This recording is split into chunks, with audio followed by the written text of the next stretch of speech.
Hello, and welcome to Psychedelic Chat. Hold on a second. Oh, technical difficulty there. Okay, 2 windows open. My name is Wendy Marusic, and I am one of the founders of Open Nurses, the organization of psychedelic and entheogenic nurses. Today on Psychedelic Chat, we are honored to interview Sandy Samberg. Sandy Samberg graduated from the University of Pennsylvania with her BSN and MSN and practiced as a nurse practitioner in New York City afterwards. Most recently, she founded a nonprofit cancer support organization, RYEDERS, and led it for over a decade. Helping individuals face terminal illness inspired Sandy to expand her knowledge about end-of-life care. Intrigued by the promising research about psychedelic-assisted therapy as a means of easing anxiety and depression in those with terminal diagnoses, Sandy began to educate herself about the psychedelic ecosystem. She hopes to make a difference not only at end of life, but for those experiencing a wide range of emotional and physical challenges. Particular interests of Sandy's include educating the public about the history and therapeutic uses of psychedelics, raising awareness among the nursing profession, facilitator training, organizing gatherings of niche groups within the field to discuss challenges and opportunities, and promoting equity and access. Through their charitable foundation, Sandy and her husband, Joe, support the wide range of nonprofit organizations in the psychedelic space. Sandy enjoys connecting with like-minded individuals who embrace this type of healing and is very enthusiastic about increasing the number of nurses who are engaged in this field. And without further ado, let's introduce Sandy to the podcast. Thanks, Wendy. Hey, welcome. Thanks for coming. Absolutely. I'm humbled to be invited to do this, and looking at it as just a great opportunity to have a conversation with you and to hopefully inspire people through my story. And yeah, thanks for coming on here. And for those of you who are tuning in live, please enter into the chat if you're a nurse and where you're tuning in from. So Sandy, let's start out. Maybe if you could tell us about the trajectory of your nursing career and then how you got involved with psychedelics. Sure. So I decided that I wanted to be a nurse practitioner when I was actually 16 years old. And initially, I was all set to go into primary care. And then when I did my psych mental health rotation, it was actually on an eating disorders unit. And I just had such an incredible experience and really thought I was going to change courses and go into mental health, but then decided, you know what, let me get a primary care background first and then can always do mental health later in my career. So I did a handful of things after graduation. And then most recently I started, as you mentioned in the intro, a cancer support organization and ran that for around 13 years. And so I saw a lot of end of life, sadly, a lot of emotional suffering towards the end of life. And then it really hit home personally when a loved one was diagnosed with terminal cancer. And he sunk into a really deep depression, which now I'm realizing was probably demoralization more than depression. And none of the traditional medications worked. And he was able to access 2 sessions of psychedelic-assisted therapy. And it just had a profound impact on me to see the change in him and how he just like his hard outer shell dissolved and his soft mushy insides came out, and he knew what was important in life and kind of came to terms with his diagnosis and really was able to enjoy his relationships and what mattered most to him during his final year of life. And I was just so moved by the whole experience. And a combination of that and a couple of other things led me to pass the torch as executive director of the organization that I started, the Cancer Support Organization. I'm still involved, but not in the 24/7 capacity that I was. And so I, just initially was planning to, with the current mental health crisis, I just wanted to do something in mental health and go back to where those initial thoughts of mine when I was a student about, wanting to do something in mental health. And so I initially casted a really wide net, but it did not take me long. Part of that net was psychedelic-assisted therapy, and it did not take me long to go down the rabbit hole and just start learning. The more I learned, the more intrigued I was by it. And so then I kind of said to myself, how can I, as one person, and my husband and I as a couple with a foundation, move the needle forward in the world?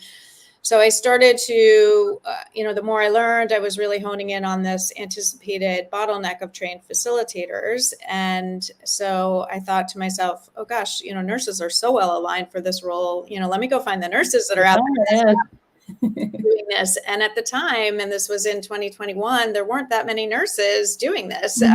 So I did find, a handful of people, all the open nurses, founders are amongst that group. And so I decided that, I really wanted to see if I could help raise awareness within the nursing profession. And so I went to University of Pennsylvania for undergrad and grad school. And each year, my husband and I support an initiative at Penn Nursing. So that year, when I was meeting with the dean in 2021, I thought, I'm just going to float it out there and see, and so I asked if the school was doing anything in psychedelic-assisted therapy. And honestly, she looked at me like I was crazy at first. I'm not sure what she knew about it or not before. But long story short, I, sent her some articles and podcasts and just encouraged her to keep an open mind. And I had presented this idea of doing some sort of an education, psychedelic education, either a day or a series to raise awareness. So she ultimately gave the green light, and we had a psychedelic learning series in 2022. And Kwasi Adusai, who's another nurse who's been interviewed on this podcast, and I helped create the content for that and get the speakers. Andrew was one of our speakers, Andrew Penn, amongst others, many others. And it was a big success. I think we had over 2,400 people who participated in part of the series. It was 6 virtual sessions and then 1 live in-person session. This was towards kind of the end of the pandemic. Not right. Well, anyways, so that was a big success. And so then after that, and the dean has just gotten really into it, which is amazing. She sends me articles and podcasts all the time now, which I love. And so because it was such a success, they said, we can't stop here. And so we last summer signed an agreement. It's a collaboration. It's between Penn and Columbia for nurses and social workers. And we're creating curriculum to help train a robust, diverse workforce of social workers to become facilitators. And what we're doing is it's a grant that's co-funded by my husband and I and the Cohen Foundation, the Stephen Alex Cohen Foundation. And we are creating a replicable model that we are planning to share free of charge with other nursing and social work schools across the country once we pilot it at Penn. Wonderful. So when is that going to start? So we are training the faculty now. We had 20 faculty members from Penn and Columbia, nursing and social work, go up to Reconsider Farm. And we did a MAPS training with them there. And that was in June. And then we are going to USONA's new campus in October to do the second training with the faculty. And then they're working on the curriculum as we speak. So we're kind of doing the 2 things in tandem, working on the curriculum and training, educating the faculty.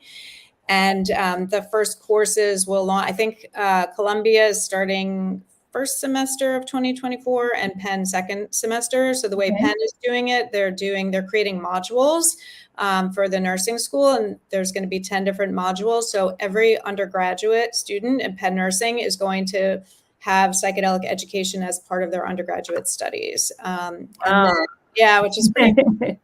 So, and then there's going to be a case study course for those who want to go deeper. That'll be a semester-long case study course. And then ultimately, the goal is to create a post-grad certificate program. So somebody like myself who is already a nurse or nurse practitioner can go back and take this course and then be prepared to sit for the ultimate exam when that exists.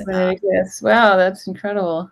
So that's been it's been really neat to, you know, so I kind of wear a couple of different hats there, and that I'm a funder, but I'm also really like very personally engaged and involved in the whole process. And it's been amazing to work with Penn Nursing and Columbia School of Social Work and Heidi Allen. For those of you who know Heidi Allen, she's amazing, and it's Cohen Foundation has been terrific. So I'm really excited about the potential, and just to think that the ripple effects of this and the amount of nurses and social workers who will be trained, and nurses and social workers obviously have complementary skill sets, would make great dyads, great participants in multidisciplinary teams. We're more, you know, we're diverse, we're cost effective. Like there are a lot of benefits to having these two professions involved. And when I kind of entered the field, I have to say there just weren't that many nurses and that many social workers out there doing this. So really, I don't know what the numbers for open nurses. I mean, it seems like the trajectory is right. I think we have about 2,500 maybe on our mailing list. It keeps growing. It was, you know, a year ago, maybe had 1,000, not even. That's amazing. Really without any advertising, right? Yeah. Just like your Penn lecture series that you did, that just, skyrocketed numbers of people, right? Yeah. That's amazing. That's really energizing. And just even at the MAPS conference in Denver, seeing all the nurses and just volunteering at the open nurses table, and just the amount of enthusiasm amongst the profession it's amazing. Right. Yeah. Nurses are ready to go. And nurses are ready to go. But I will say there's a huge call to action here, because for those of you who have reviewed them, the FDA came out with research guidelines about 2 weeks ago. So it was actually while the MAPS conference was going on. I think it was that Friday that they were released. So the good news is that for what they call lead monitor, that psychiatric mental health nurse practitioners are on the list of providers who will qualify to be, these are draft guidelines, but in the draft guidelines, pediatric mental health nurse practitioners can be the lead facilitator, or as they call, monitor. So that's great and makes complete sense. I think that, you know, psychiatric mental health nurse practitioners are really in the sweet spot because they're prescribers and they have therapy in their practice. But this was the disappointing part, is that as it stands in the draft guidelines, it says that the assistant monitor needs to have a bachelor's plus at least a year of clinical experience in a licensed mental health care setting. Right. So anyone who has an associate's degree, you know, as an RN and has an associate's rather than a bachelor's degree, would not qualify. And then any nurses that do not have a year plus experience in a licensed mental health care setting would not qualify. That means hospice, palliative care, oncology, you know, ICU nurses, primary care providers who see a lot of patients with mental health care issues, labor and delivery who sit with patients for extended periods of time. All of these nurses, this vast majority of nurses, will not qualify to become an assistant even under these guidelines. So the good news is that there is this opportunity to publicly comment on these guidelines through, I think it's August 23rd of this year. And it's very easy to do. And we can post the link in the show notes, and we can kind of blast it out on social media. I know there's a plan to send out some additional information about this. We need as many nurses as possible to comment on these guidelines and to make the suggestion that they, and we have the language that we can share, but to change the qualifications for the assistant monitor. So this is, again, it's such an opportunity, because otherwise this ship is going to sail without nurses on it. And even though these are the research guidelines, in the past, when research guidelines, if they work, they just make those into the final guidelines for clinical practice. And so once this ship sails, if it sails without nurses on it, it's going to be very hard to get it back to port. Right. So this is our opportunity between now and August 23rd to make our voices heard, and make sure that we are part of this, psychedelic renaissance. Yeah, so Open Nurses is, we'll post some of the links maybe in the show notes. We're also planning to send out an email blast with some details and also in our Facebook group. So this is, whenever the government's kind of making a change, they put out, they have like a couple month window for public comment, right? So when they're making a change to policy. So right now they're proposing the, who can be the primary kind of therapist or guide, what are they used to They called it monitor. Is primary and secondary person, right? So we're commenting about the secondary person. Yeah. So these records become whatever comment you made will become part of the public record. And when they go back to reconsider these guidelines in the future, these comments will all be there. And if we have a bunch of comments from nurses, making sure that we need to point out that associates trained nurses are fully trained nurses, right? And also that just because you haven't worked 1 year in a licensed mental health center doesn't mean you don't have the skills necessary to do this.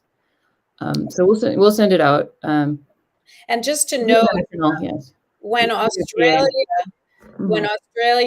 rescheduled, as I'm sure most people who are watching this know, that Australia recently rescheduled psilocybin and MDMA, and that was based on public comment. Right. That was a big reason for the change there. So it does show, it is an example of how these regulatory agencies do read the feedback and take it to heart. So right, we're also looking for feedback from non-nurses. Exactly. People from physicians, other therapists, people who want nurses as part of their studies. These current proposed guidelines are actually more stringent than are what in the research trials.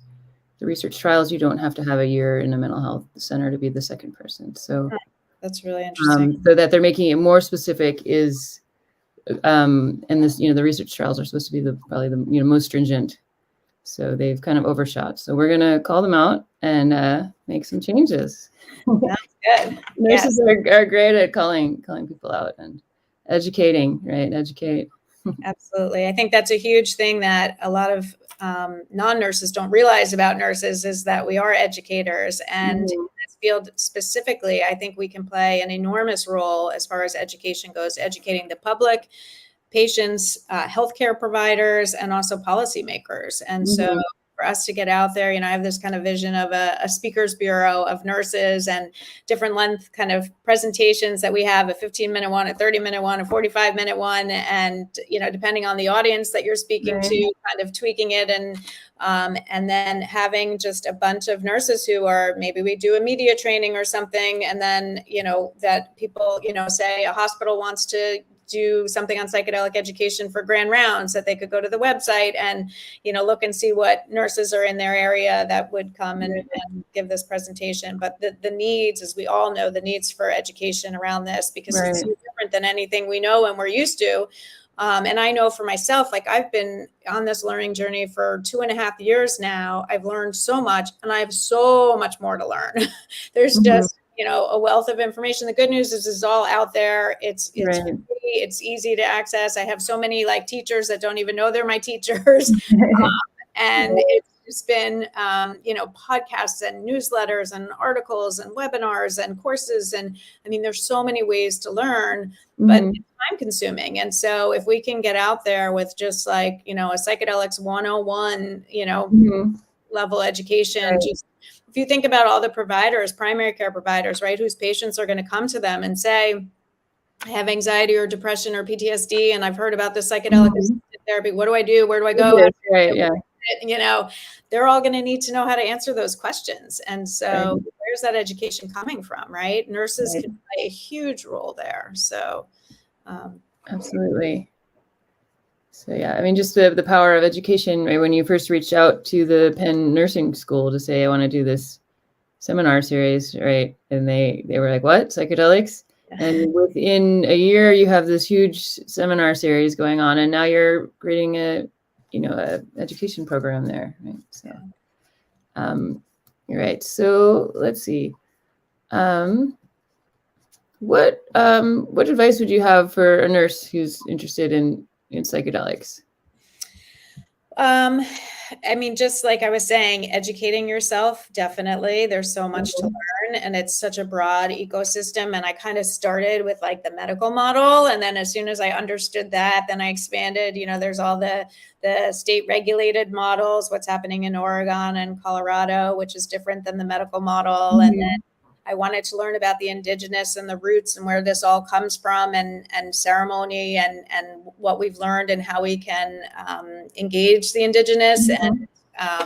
And then there's the church model, there's retreats, there's the different molecules to learn about. There's, integration, therapeutic approaches, the indications, the side effects. There's so much to learn. So I would say definitely educate yourself. I created actually like a reference list. And so, because there's so much to read and learn. And so I kind of just created my own list where I have it broken down into topics. And so I have all these articles and personal notes. And so now whenever, if somebody asks me a question about, say, eating disorders, and, I've heard that psychedelics are being used for eating disorders, I can just go and I have my list of resources. And so I've tried to kind of educate my, keep my resource list there so that I can help others. And then, I think that something, I'm not part of this, I don't know if it exists, but I love the idea of like learning pods, almost like a book club or like a journal club to discuss, to get together. And now with Zoom and everything, it's so easy to do it online, but to, kind of read articles or listen to podcasts, and then have like a forum where you can kind of discuss it, because there's just so much information to absorb and process, and it's changing every day. And so, I think it would be neat to kind of have like that type of a format or a group, to discuss things like this. The other advice I would give, is there are so many courses available, and, some are unfortunately fairly expensive, but then there are others that are, low cost or even free to learn online. So, and more of those are coming out. I think Berkeley's actually launching like a psychedelics 101 type of course. I think it's an 8-session course that they're launching in August. That's a good one. But then obviously, like the training programs, there's things like, CIIS and MAPS and Fluence and Vital and Beckley Academy. And, there's tons of stuff out there. It just depends, each one has a different lengths and costs. And it's hard to know, right? There's still no official certification yet. So you can do courses, and then what does it qualify you for? Exactly. Right? And that's why, when I first read the guidelines, and obviously I'm so engaged in creating this program for nurses, and I was like, oh my gosh, the only nurses, according to those draft guidelines, the only nurses that can do this are those who are in psych, right, and mental health. And so let's really hope that we can get that changed. That's right. And advocacy, I have to say, advocacy is not my thing. Historically, I've never done any advocacy efforts, but I'm a big believer in stepping out of your comfort zone and trying new things. And so this is an area that I'm kind of pushing myself to get out there, and, and just to think that like we have the ability to make this change. It's empowering. So, right.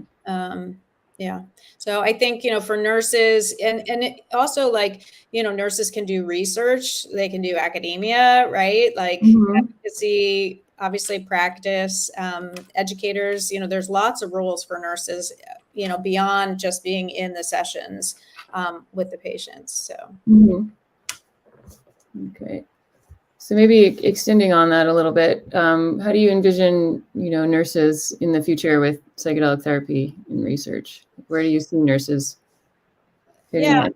I think in all of those areas, like depending on what, somebody's interests are and their strengths, and, but again, like I never really thought about research before, as a nurse, because I was always, my focus was more clinical practice. But for those nurses who are interested in research, there are plenty of opportunities there. And academia, we need to, it's like train the trainers, right? We need to train the faculty to then educate the students. Right, and that's for your new program. Yeah, that's what we're doing. Expand it, right? Yeah. And so that's what we're doing with Penn and Columbia. And I have to say, it's amazing. And even mixing the faculty from social work and nursing was just a beautiful thing. And the bonds that formed, we spent a week up at Reconsider Farm, and just learning about each other's professions was really interesting, and just the mutual respect and the desire to work together and recognizing the complementary skill sets. So yeah, that's great. Yeah. Yeah. And then, practice, obviously, and just being part of everything from the screening to the preparation, the medicine sessions and integration. And, I think a lot of our skills can be used in all aspects of the entire process, from the screening to in the sessions, the monitoring. And there's, therapists are not trained to, to help people who are in emergency, if there's side effects. Right. Any medical, issues. So I think that that's going to be a really important role for nurses, and, drug interactions, and just, I also think it's interesting when they use the word in the FDA guidelines, monitor, right? So you don't think of a therapist as a monitor, but a nurse, you think of monitoring our patients, right? And so, and then just sitting with presence, right? And compassion and bedside manner. And that's what nurses are known for. And nurses are, if you think about it, nurses are there during, in the hospital, they're there during the acute crisis, right? Psychiatrists, as amazing as psychiatrists and clinical psychologists and therapists are, usually they're listening to their patients after the fact, right? And but they're not there during the actual experience. And so that's why the presence, and nurses are used to being with patients for prolonged periods of time, and they're used to being with patients in altered states of consciousness. And so it's so natural for us to be there. And a psychiatrist might not want to sit in a room for 6 to 8 hours with a patient. It can be challenging to do that. And yet that's in our DNA. We know how to do that. And we know how to provide, we have therapeutic touches within our scope of practice. And so, and touch during these sessions can be very important for comfort and for safety reasons. And so nurses know how to do that. I don't believe that touch is within a therapist's scope of practice. So that's really a role that we're comfortable with, and, based on informed consent. So, yeah. Definitely. Yeah. A lot of strong skill set that nurses have. Absolutely. And we have less unlearning to do also, because when you're in the session, a lot of the emphasis is on the inner healer intelligence, right? And when you've been trained as a therapist, you're trained in different types of therapy. And so a lot of times that might not be appropriate, especially during the medicine session. And so it would be hard to you might be really tempted to want to try and provide therapy during a session, which really you're not technically supposed to do. And for nurses, we always want to fix the problem. So we need to, be cognizant of that and not try and fix anything, but just be there as a supportive, compassionate presence during the session. Not intervene. Yeah, I remember when I was asking Stan Groff about whether I need to go to therapy school to learn how to be a therapist, being an RN. And his response was, "Oh God, no, don't do that. You'll have to unlearn everything they taught you." Exactly. If you're here already, we were in the CIS CPTR program. He said, "You made it here this far. Don't go down that route," because he was, saying how you learn all these rigid ways of thinking and interacting with patients, and you learn how to not touch patients, right? And how to keep all these professional distances and things that will probably get in the way, and untrain your brain by training it in different ways. Yeah. No, so it was interesting. His response, he was like, "Don't do that." No. That's funny. Right. The other thing that we're going to need is preceptors. And so, one of my concerns is that there is there are very few people who have been in this field for that long above ground, right? And so we're going to need, in social workers, they'll call it supervision. Nursing, we're more used to calling it, precepting, but we're going to need people to do that. And nurses are used to precepting. So as we get educated and trained and have experience, then we can be preceptors to those who come after us. So I think that's going to be another really important role, because it's going to take, I did the MAPS training, and I have to say afterwards, I was like, gosh, I would need a lot of sessions of being in there with others who have way more experience, who I can learn from, before I would ever feel comfortable, being in there with a patient. Not that you can do it on your own now, but. Right. There's such a bottleneck, right, with that training. So I'm MAPS trained as well, but then there are no sessions that you can sit in to complete that last part of the training, because there's so few doses left in the research studies that already have therapists. Yeah. I just read something that came out, I think it was yesterday on an earnings call, but it's a company called Numinous that MAPS has a collaboration with. And I believe that they're going to be able to, there's something coming soon, at least based on the press release, that where you will be able to be in sessions and have the experience yourself. So they're working with MAPS to make that available to those who are that's great. Needed the MAPS training and who need that last piece of it. So that was encouraging. And then I also feel like just another group of nurses there, as we know, with the burnout that we've been experiencing, that our profession has been experiencing, a lot of nurses have left the field, and this could be an opportunity for, like a reentry opportunity for those who have left the field to come back and get educated in this area, and then, be able to contribute in some way, which I think would be really neat. That's wonderful. What's up? That would be wonderful, right? To get nurses who have already left, because I've thought about nurses who are burnt out and they could switch to this, but they've already left. You could bring them back. Yeah, and that's with the certificate program that hopefully we'll have at Penn Nursing. Once we need to do the modules and the case study first and find out what the final rules are, but that post-grad certificate program would be ideal for somebody like that who's left the profession and wants to come back. And then another role for nurses is the whole harm reduction, psychedelic kind of first responders, if you want to call them. Because as we know, in addition to the medical model, there are a lot of people who are doing psychedelics outside the medical model, whether it's in a state regulated program or whether it's recreational.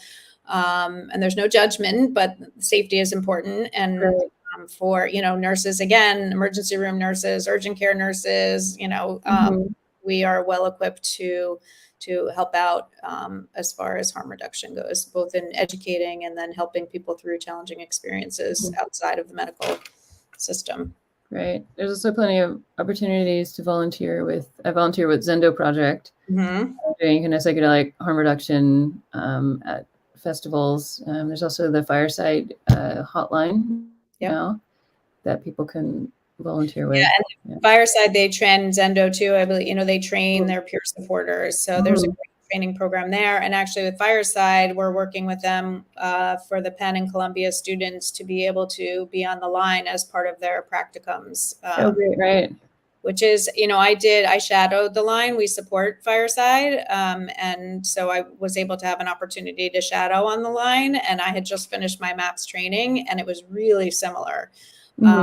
The situations from the callers were very similar to some of the videos and the role plays that we did during the MAPS training. So it really is an effective way to help train. To practice, Yeah. And I think there's also going to be opportunities with things like virtual reality. I did like a trial of a VR set. That's not quite there yet, but it could be helpful for training.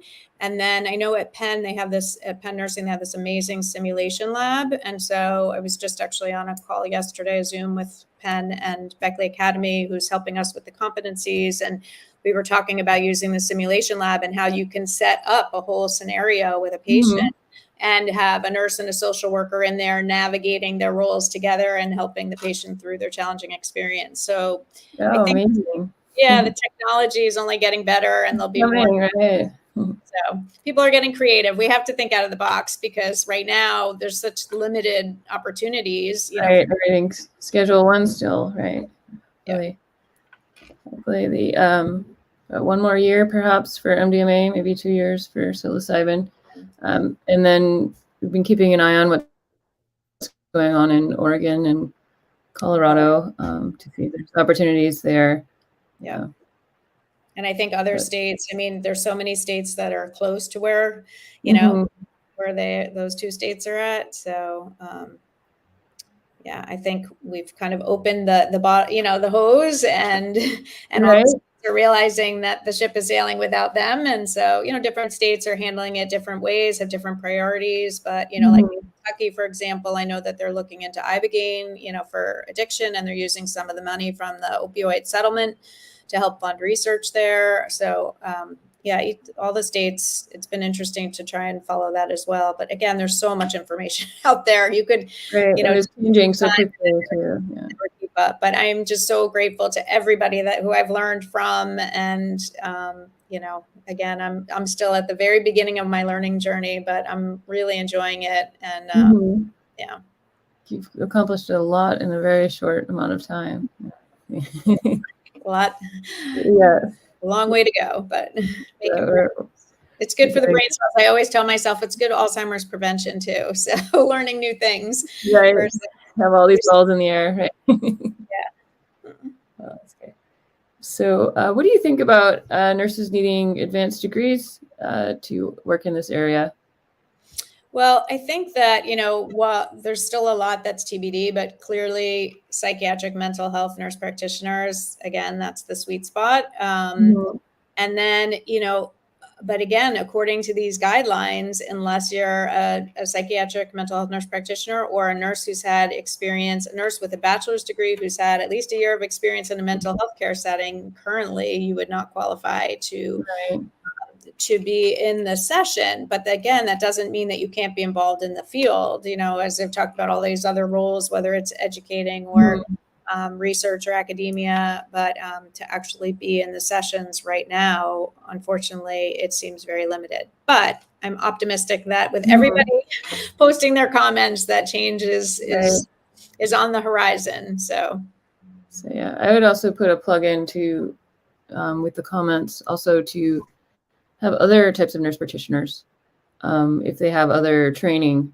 On it, it's on that first guideline, it says psychiatrists or other physicians. I know, I saw that. So it could be psychiatric nurse practitioners or other nurse practitioners who maybe meet some other criteria, but don't technically have a psychiatric, a family nurse practitioner.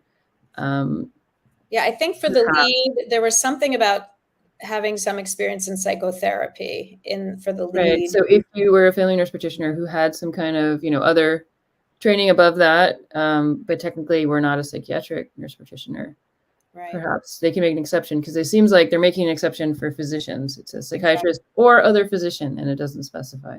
Yeah. But it's like, family nurse practitioners, adult nurse practitioners, right? Like they have patients coming in. As we know, there's not enough mental health care providers in this country. Treated in primary care, right? Treated in primary care. So they're handling this. So it's like, I mean, what a missed opportunity to not include. Right. Yeah. So again, hopefully it's not that we were purposely excluded. They just maybe didn't have the education, the people who were writing the guidelines. So, right, which is why we're going to have the call to action to educate them. Right. There you go. So awesome. We're going to need to educate. I kind of touched on this before, but we're also really going to need to educate policymakers because Washington is definitely listening now and they're interested and there's a lot of activity there, but their knowledge is really minimal. And, I've heard from a few that they just don't have the time to really get up to speed in this. They're interested, but so they need people coming and educating them. So there's some caucuses and there's definitely efforts to educate them, but that's another area where nurses could certainly play a role.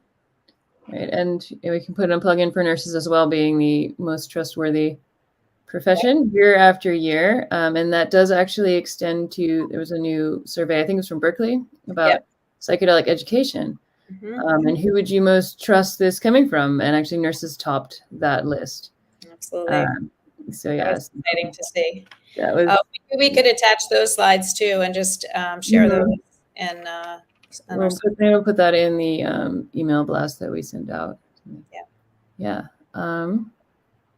And the other thing about nurses, and something, you know, that's really important to touch on, is just cultural awareness and competency and sensitivity and humility, and just being cognizant, you know, when you are in there with your patients, you know, their cultural backgrounds and how that might influence, you know, the session itself, and how the identity of the facilitator and the client, that, you know, there's like, for example, with Fireside, they have affinity groups, right? So you can call, when you call there, you can ask specifically for somebody from the BIPOC community or the transgender community. And so the Therapeutic Alliance, there has been some research that shows that the Therapeutic Alliance is stronger if it's somebody who has a similar background or lived experience. So that's just another area where nurses are so diverse. Yeah, more diverse than, you know. Right. More diverse and more numerous than any other healthcare profession. Yeah. So let's see. How about, what perils do you see with this mainstreaming of psychedelics that are coming? Yeah, that's a big one. I mean, you know, I can touch on part of it, maybe. Yeah. You know, the field is growing fast, which is good in some ways and is a little scary in other ways, that we really need to make sure that the safety guardrails are in place, and that, you know, safety and ethics and everything, that they're at the forefront. So it makes me a little nervous that, like, the genie's leaked out of the bottle, and this is just going so rapidly that, so that's one concern. And the state regulated models, I have a concern there, which is just that, so the state regulated models are for quote unquote like healthy normals. So they are they're establishing these healing centers, and their requirements for their facilitators, at least in Oregon, and the guidance hasn't come out yet, I don't think, in Colorado, but in Oregon, I think you just need to have a high school degree, a high school diploma, and then you need to take one of their approved training courses. And the people who come, the clients, are supposed to be healthy normals. I don't necessarily like that term, but that's what I'm going to use for this, for the purposes here. My concern is that if somebody has severe PTSD and really wants to get this treatment, that they might be completely forthright when they're doing the screening. And you could have a situation where you have a patient with severe trauma, under the influence, in a room with a facilitator who, with all due respect for people who aren't licensed clinicians, just don't have that skill set to handle that. You know, both could be a physical or an emotional, you know, emergency. So that concerns me. And I think, you know, just the whole thing of using them recreationally versus therapeutically. We saw what happened in the 50s and 60s. I just get nervous that, again, as these are more easily accessible, that we don't want to end up back where we were then. And so I think we need to, you know, be really careful there. And I also think there's a lot of hype out there. Like, the journalists have been very friendly to this field, which is wonderful in some ways, but it's really important to let people know that there are risks, you know, to let them know it's also not a magic bullet, that this process, and it's life, you know, integration is really lifelong. But more importantly, with the risks and, you know, things that we can do to mitigate the risks. And I like the analogy of, you know, cars can be dangerous, skiing can be dangerous, you know, rock climbing can be dangerous, but we do all those things, right? But there are certain things that we do to mitigate the risk. So we wear our seatbelts, we have backup sensors, we wear a ski helmet, there's ski patrols nearby, you know, we wear a harness when we rock climb. So, you know, it's not to say that we shouldn't move forward with this field, but we should move forward knowing that there are risks and things that we can do to mitigate them, informed consent, the proper set and setting, integration, you know, et cetera. So yeah, I think, education on the risk. A lot of people don't know what the risks even are, let alone how to mitigate them, right? Exactly. And to let them know that there are both, you know, physical risks and also emotional risks, right? And what is a bad trip, right? And so I think, and the kind of the expectancy effects too. Somebody think, right, you touched on the magic bullet part. People think one dose is going to cure them. And then if it doesn't, Exactly. then is that a personal failing, a moral failing, or some other? And even that word cure, right? I don't think we should right. The word cure, right? Because it's your symptoms, reduce your exactly. Increase your reduce suffering, promote healing, personal growth, those types of things. But to cure, I think is really setting us up for, for some disappointment. Yeah. And another, not peril, but another thing that I had mentioned earlier is just this need for supervision. And so, and experientials, and there's this whole debate over whether facilitators should have their own experiences, and it's controversial. But I do think that if you've had your own experience, you can understand and relate to some of what your clients are going through on a very different level than if you haven't had the experiences. So especially, a mystical state, something like that is something that's outside of our normal realm might be very hard to understand if you haven't had an experience that. So. I mean, the current ketamine training model, a lot of those ketamine courses do include, usually it's optional, but most people partake, I think, in the experiential. Exactly. That's what we're offering for we're most likely, it's not finalized yet, but for the faculty from Penn and Columbia, there will be an optional ketamine experiential for exactly that reason. Yeah, and it seems to be working well in the ketamine model. I think part of why it's not being offered in the other tracks is just because of legality issues. Yeah. Exactly. And then I also touched on this before, but just making sure that we honor the history of these medicines and the indigenous roots, and also those who were harmed by the war on drugs. That I think all those things are really important when we're educating people about psychedelics, that we include that information. Right. Oh, and one other thing, equity and access is another area where I think nurses can, make a difference too. We talked before about nurses being more cost effective. So that's going to help the access piece. But as far as equity goes, I feel like all of our other systems, we've recognized all these inequities, whether it's in healthcare, housing, voting, education, et cetera. And we're currently dismantling a lot of those systems to hope to rebuild them in a more equitable way. And I feel like because psychedelics aren't legal yet, that we have this opportunity to get it right out the gate. This first try, right?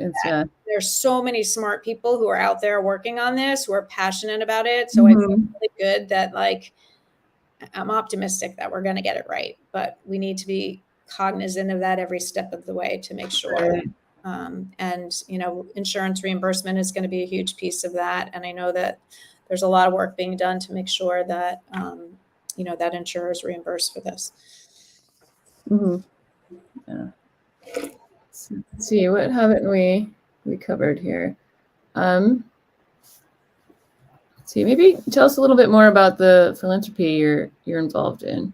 Sure. Yeah. So my husband and I have a foundation which we started in 2008, and prior to becoming interested in psychedelic-assisted therapy, our primary focus was on the underserved. Physical and mental health, education, employment, food insecurity. And then once we started to kind of go down this rabbit hole with psychedelic-assisted therapy and just recognizing the need for philanthropists to support it, because the government, because it's illegal, the government has not been able to do. And so there's a real opportunity to, especially in this kind of crucial time period prior to, legalization, to be able to help support a lot of the organizations. So we support, over a dozen nonprofits in this space, and we kind of have different buckets. So training is one of them. Veterans, we support research. So research is expensive, so I don't feel like we can move the needle forward in research, but we have chosen some studies that resonate with us. So one is a study for stage 1 and stage 2 breast cancer survivors who have a debilitating fear of recurrence. And that's something that in my cancer support organization, I, witnessed every day, this fear of recurrence.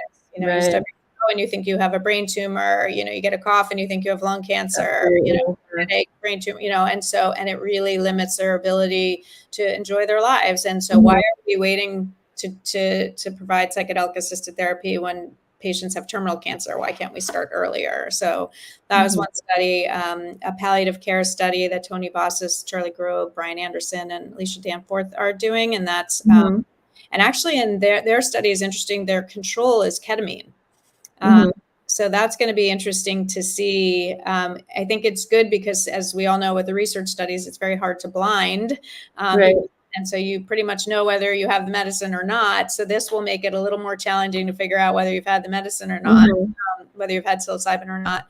And also I'm curious because from what I've learned about ketamine, it seems like if it works quickly, but it's not as durable. So it'll be interesting if both the control and the psilocybin group do well initially, and then maybe the ketamine group drops off.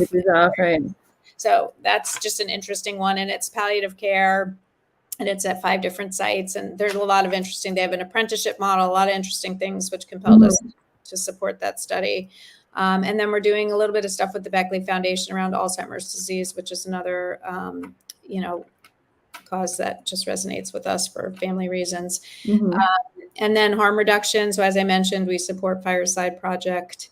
And then gatherings. So Reconsider, which is the farm that I had met, the organization that owns the farm that I mentioned. So we host gatherings, and that's actually how I met you, Wendy. The nurses gathering. Yes. The whole Open Nurse founders team. But Andrew Penn and I were co-hosts along with Andy Midhofer and Bruce Poulter and Stephanie Van Hope and Quasi for that first gathering. And there's been a subsequent gathering of nurses, and then there's going to be a third one in the fall. And so that's to bring together nurses in this field from all over the country to discuss the challenges, the opportunities, how we can form alliances. And it's an incredibly, we could post the link maybe to the videos or something from there, because it's really powerful to watch and what emerges from those. So we support the gatherings, and then let's see, what else do we do? A little bit of policy stuff, not a lot, kind of dabbling in that. And then Indigenous reciprocity, we've funded just a little bit so far, but it's an area that I'm trying to learn a bit more about.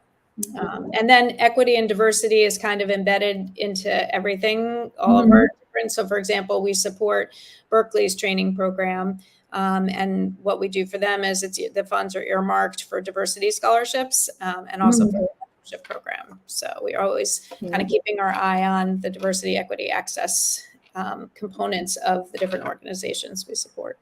So it's been fun. And it's, if like you can make an impact and have fun while you're doing it and do it with your husband. My husband and I started dating at 14. So we've been together for time. So we dated others for a few years during college, but this is like a really unique opportunity for us to kind of come together. He's always been business and, Wall Street kind of stuff. And I've been, nursing and volunteering. And so for us to come together and work on this it's been so much fun. So that's wonderful. And thank you for doing all that too. And so before we take questions from the audience here, maybe we'll do our kind of traditional last question about if you could go back and give your younger self a little bit of advice, what would it be?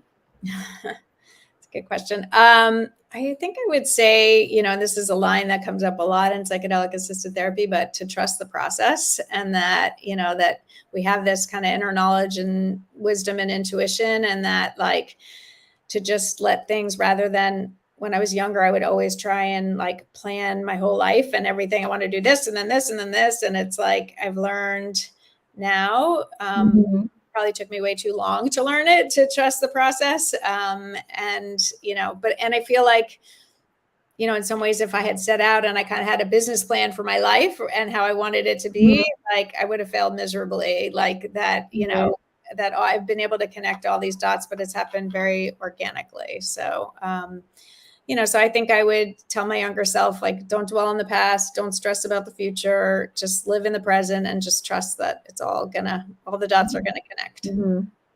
And keep following your interests, right? Yeah.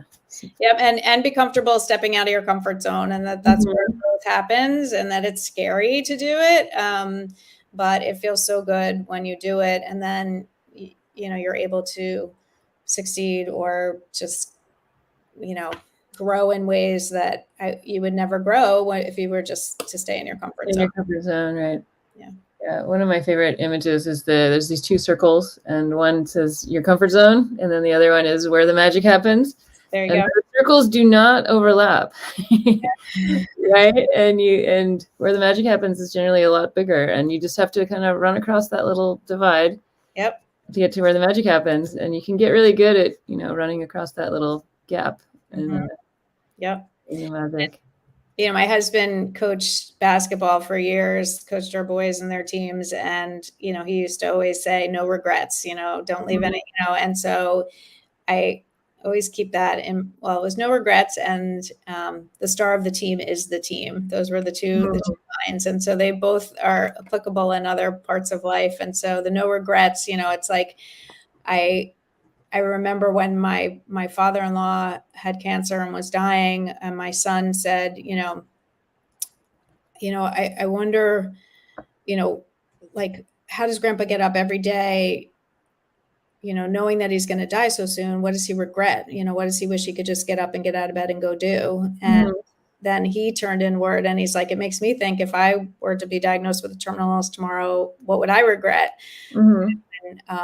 And so I was thinking about it the next morning, and I was like, gosh, that's a really good question to ask yourself. And so I asked myself that question. And actually, that was one of the things that led me to change course and to pass the torch at the Cancer Support Organization, because one of my regrets was that I have so many interests, so many things that I want to do. And I was like on the hamster wheel 24/7. And I loved what I did, but it was just I had no space to learn anything else, to do anything else. And so that one conversation with my son was what really made me do some kind of soul searching and realize that I didn't want to look back and regret that I didn't get to explore these other things that I was interested in. So, wow. That's okay. So let's see. Here we got a question. All right, 2 questions. This is from Jessie Gold. Oh, Jessie Gould. Wait, that's another one. When I mentioned veterans and we support veterans, we support Heroic Hearts Project, which is an incredible organization. And we help provide scholarships for veterans to go outside of the country to legally access psychedelics. And my husband actually was fortunate enough to be invited to join them on a trip. And yeah, excellent. Their organization firsthand. An amazing organization. All right, so what's Jessie asking us here? Do you think the training of social workers and nurses could help lower the cost of psychedelic therapy to the average person in the future? And what can people do to support your work? Great questions. Yes, I definitely think that nurses and social workers can help lower the cost. And so that was like one of the reasons behind, this whole plan, to get nurses and social workers involved, because yes, the cost of reimbursement will be lower, and that doesn't say anything about our skills. It's just the way that the world works, that psychiatry, and so that's a really important reason of many to make sure that nurses and social workers are included in this. And then what can people do to support our work? I'm not sure if that's in reference to nurses in general, in which case the best thing that people can do is advocate for nurses in this public comment right now during this period before August 23rd or 25th. And to just share how nurses how nurses have impacted that, like everybody, whether you're, a therapist who's worked with nurses in this field, or I'm just trying to think for somebody like Jesse, I'm sure he has, worked with nurses in other capacities and could just speak to the importance and the value that they bring to this field.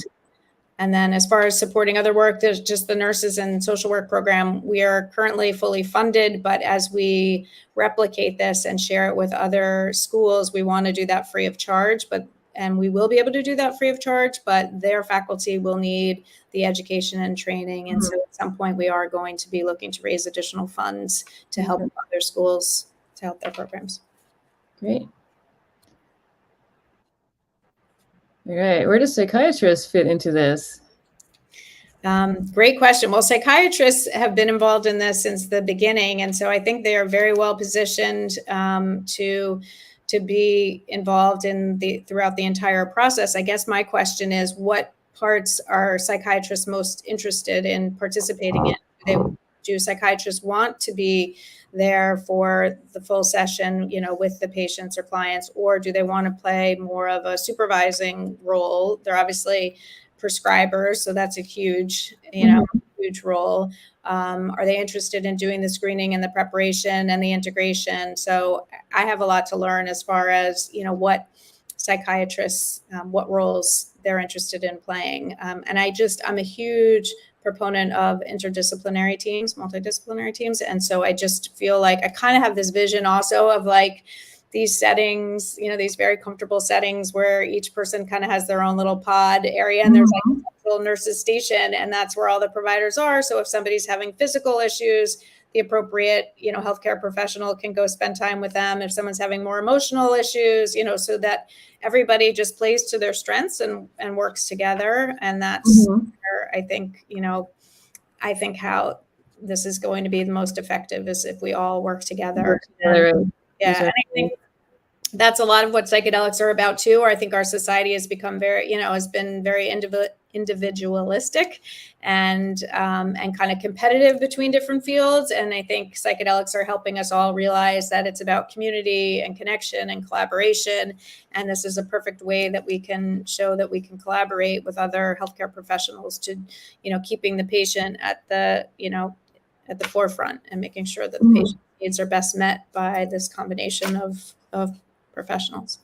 I'm focusing obviously on nurses in this whole talk because it's for open nurses. Right, for open nurses, exactly. I have the utmost respect for psychiatrists, and again, have a lot to learn about what their interests are within the field. Great. We have another question here.